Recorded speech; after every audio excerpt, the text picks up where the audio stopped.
शुक्लांबरधरं विष्णुं शशिवर्णं चतुर्भुजं प्रसन्नवदनं ఛాయే సర్వవిఘ్నోపశాంతయే. ఓం శ్రీమాత్రే నమః. ఓం గణపతే నమః. చాలామంది ధర్మ సందేహాల్లో ఒక చక్కనైనటువంటి ప్రశ్న ఎప్పుడూ వేస్తూనే ఉన్నారు. ఏంటంటే, భార్య గర్భవతితో ఉన్నప్పుడు భర్త ఏ విధమైనటువంటి పనులు చేయాలి, చేయకూడదు, ప్లస్ ఏమిటంటే కొబ్బరికాయ లాంటివి కొట్టొచ్చా, కొట్టకూడదా, గుళ్ళోకి వెళ్ళొచ్చా, వెళ్ళకూడదా, అసలు ఏమిటి, ఎప్పటి నుంచి ఈ జాగ్రత్తలన్నీ చేసుకోవాలి అని రకరకాలైనటువంటి ప్రశ్నలు వేస్తూ ఉంటారు. అండం పిండం అంటూ ఉంటారు. అంటే అండం నుంచి వచ్చినటువంటి పిండాకారంలో ఉన్నటువంటి బిడ్డ పుడుతోంది అంటే కనుక భర్త కొబ్బరికాయలు కొట్టడం లాంటివి, భార్య కానీ భర్త కానీ కొబ్బరికాయలు కొట్టడం కానీ పళ్ళు దానం ఇవ్వడం కానీ చెయ్యరాదు. అది ఎప్పటి నుంచి అంటే కనుక గర్భవతి అని తెలిసినప్పటి నుంచి కూడా ఆ విషయంలో జాగ్రత్త పడటం అనేది చెప్పదగిన సూచన. ఇక రెండో విషయానికి వస్తే కనుక చాలా వరకు క్షూరకర్మను కూడా ఆ అమ్మాయి మళ్ళీ గర్భిణీ స్త్రీ తిరిగి ఆమె ప్రసవం అయ్యే వరకు కూడా పురుషులు చేయించుకోరు. కారణం ఏమిటి అంటే కనుక అది ఒక వ్రతం కింద పెట్టుకుంటారు, మొక్కు కింద అనుకుంటారు, లేకపోతే చేయరాదు అని మన పెద్దవాళ్ళు చెప్పడం వల్ల కూడా క్షూరకర్మకు కూడా దూరంగా ఉండడం అనేది సహజ సిద్ధంగా మనకు వస్తున్నటువంటి విషయం.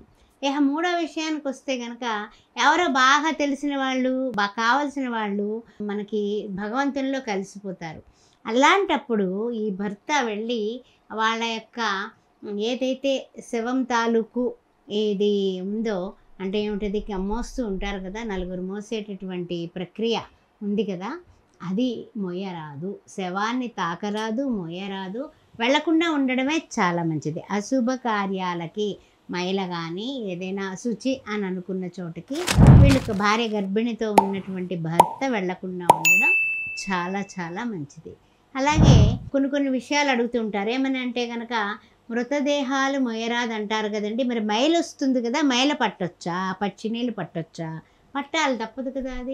అది మామూలుగా సమాజపరంగా చేసేటటువంటి ప్రక్రియ. కానీ ఆ సమయంలో గుళ్ళకి, గోపురాలకి, దైవ దర్శనాలకి, దీపారాధనలకి దూరంగా ఉండి వాళ్ళ ఇంటికి వెళ్లకుండా, అంటే ఆ ఏడుపులు అవన్నీ కూడా మనం చూడటం వల్ల మన మనస్సు పాడయ్యి ఈ గర్భిణీ స్త్రీకి కూడా అవి సోకుతాయన్న దృష్టిలో భార్య భర్త వేరు కాదు సుమా, ఆ శిశువుకి కాబోయే తల్లిదండ్రులు అని మన పెద్దవాళ్ళు పెట్టినటువంటి నియమం అది.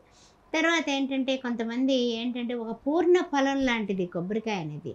చాలామంది అడుగుతుంటారు, ఎందుకు కొట్టరాదండి, ఎందుకు కొట్టరాదండి అంటే కనుక కొబ్బరికాయ కూడా పగలగొట్టగానే ఆ తెల్లటి మంచి మనస్సులాగా తెల్లటి రంగుతో ఉన్నటువంటి కొబ్బరికాయ మెరుస్తూ ఉంటుంది, లోపల నీరు ఉంటుంది. అంటే జలంతో కూడినటువంటి ఈ శరీరం కూడా జలంతో నిండి 75% ఉంది కాబట్టి అలాంటిదే ఫలం. అది అమృత ఫలం అంటారు కొబ్బరికాయని. నారికేళం నారాయణుడికి ఇష్టమైంది, శివుడికి ఇష్టమైంది, అందువల్ల కొబ్బరికాయని కొట్టరాదు. సరే, బాగుందండి. దైవనామ స్మరణం చేసుకోవచ్చా?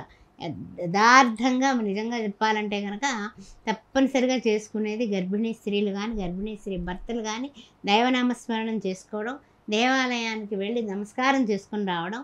ఎందుకంటే నమస్కారం మాత్రము చేత ఆశీస్సులు దొరుకుతాయి. దేవాలయాలకి వెళ్ళకూడదా అంటే వెళ్ళవచ్చు, కానీ మెట్లు లాంటివి అది గర్భిణీ స్త్రీ ఎక్కరాదు కాబట్టి దేవాలయాలకి కొంచెం కింది నుంచే దండం పెట్టుకోమ్మా అని చెప్తూ ఉంటారు ఆడవాళ్ళకైతే. పురుషులైతే కనుక చక్కగా వెళ్ళొచ్చు, దర్శనం చేసుకుని దండం పెట్టుకుని రావచ్చు. దానికేం లోటు లేదు. అదేవిధంగా ప్రదర్శనలు కూడా చేయొచ్చు. అమ్మాయి అయితే కనుక చేయక్కర్లేదు, కానీ అబ్బాయి అయితే కనుక తప్పనిసరిగా, అంటే ఆ భర్త అయితే చేయొచ్చు, భార్య అయితే పర్వాలేదు, నమస్కారం చేసుకోవచ్చు. మనసులో స్మరించి శిఖరం చూసి నమస్కారం చేసుకున్నా అదే ఫలితం వస్తుంది స్త్రీకి. ఎందువల్ల అంటే మాతృమూర్తిగా ఉంది కాబట్టి. అందుకనే మన వేదాలు కూడా మాతృదేవో భవ, పితృదేవో భవ, ఆచార్య దేవో భవ, అతిథి దేవో భవ అని ఘోషిస్తున్నాయి.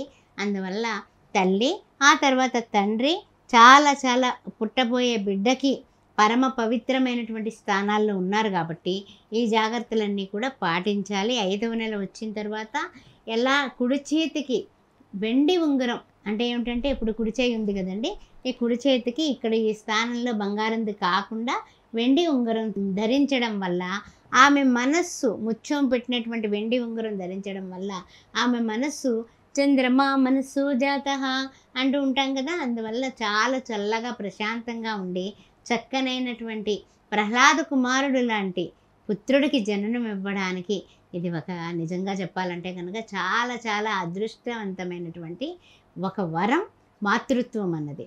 అందువలన దైవనామస్మరణం చేసుకోవడం, దానికి ఎక్కడైనా దేవుడు కనపడగానే నారాయణ నారాయణ గోవింద గోవింద మాధవ మాధవ శివ శివ అని నామస్మరణ చేసుకోవడం వల్ల ఆ గర్భస్థ శిశువు మీద నామస్మరణ అనేది వారికి వినిపించడం వల్ల ప్రహ్లాదుడు ఎంత గొప్పవాడయ్యాడో అలాంటి కుమారుడు పుడతాడు. భగవంతుణ్ణి బాగా స్మరించి, భగవంతుడా తండ్రి మంచి బిడ్డని ఆయురారోగ్య అష్టైశ్వర్యాలు తర్వాత వస్తాయి, ఆయురారోగ్యాలతో ఉన్నటువంటి 12 బిడ్డనిమ్మని భార్యాభర్తలు ఇద్దరు కూడా, భర్త భార్య ఇద్దరు కూడా భగవంతుణ్ణి రోజు వేడుకోవడం అనేది అలవాటు చేసుకోండి. అద్భుతమైనటువంటి సంతానంతో చక్కగా మీరు చెప్పేటటువంటివన్నీ కూడా మీరు చక్కగా పాటించినట్లయితే అన్ని విధాలా కూడా ఏదైనా పిల్లరు మన ఆ రూమ్లో పడింది, ఆ పిల్లర్ మీద, ఆ పిల్లర్తో మధ్యలో పిల్లర్ ఉంది, ఆ రూమ్ ఏర్పడింది, అలాంటి బెడ్రూమ్లో పడుకోకండి. మెట్ల కింద బాత్రూమ్లు ఉంటే వాడకండి. ఈ 2 కూడా పెట్టుకోండి. ఇవి పెట్టుకుంటే కనుక గర్భిణీ స్త్రీ భర్తే కాదు, భార్య కాదు, ఇంట్లో వాళ్ళు కూడా ఈ జాగ్రత్తలు తీసుకుంటే మంచి సుఖ సంతానం కలుగుతుంది, ఆనందంగా ఉంటారు. ఓం శ్రీ మాత్రే నమః.